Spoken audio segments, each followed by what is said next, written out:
Herkese merhabalar. Bugün hep beraber rengarenk ojeler üzerinde inci tozu denemesi yapacağız. İnşallah hepsini çok beğenirsiniz.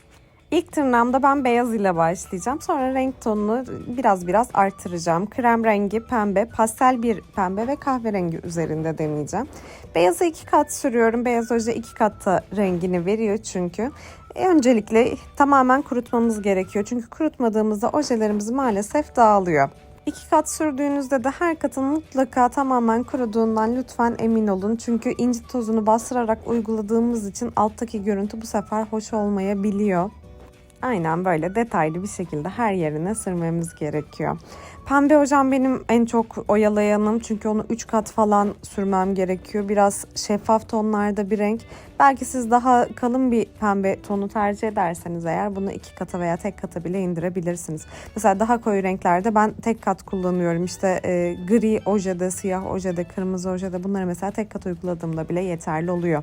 Bu arada bu videoda koymadım ama daha sonrasında lütfen siyahın ve kırmızının üzerinde deneyin. Mükemmel bir renk çıkıyor ortaya. Beyaz tonlu veya işte burada uygulayacağımız gibi beyazın üzerine pembe alt tonlu inci ile beraber çok mükemmel oluyor.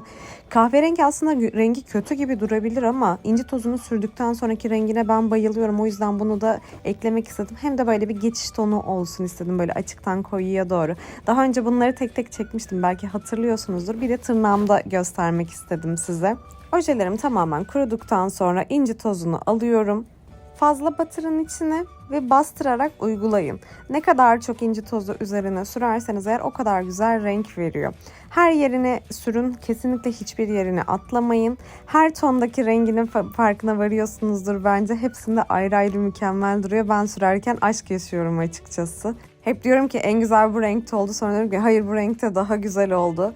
Sizin de favoriniz hangisiyse lütfen bunu yorumlarda bana yazın. Çok merak ediyorum gerçekten düşüncelerinizi. Veya başka bir rengi uygulamamı istiyorsanız lütfen bunu da yazın. Mesela normal oje üzerine sorular geliyor. Normal ojenin üzerine uygulayabilir miyiz? Güzel olur mu falan diye. Bunun için de size ayrı bir video çektim. Editleyip hemen paylaşacağım. Bence normal oje üzerinde güzel durmuyor. Ama tabii ki de siz de başka bir yöntemini bulursanız lütfen siz de benimle paylaşın.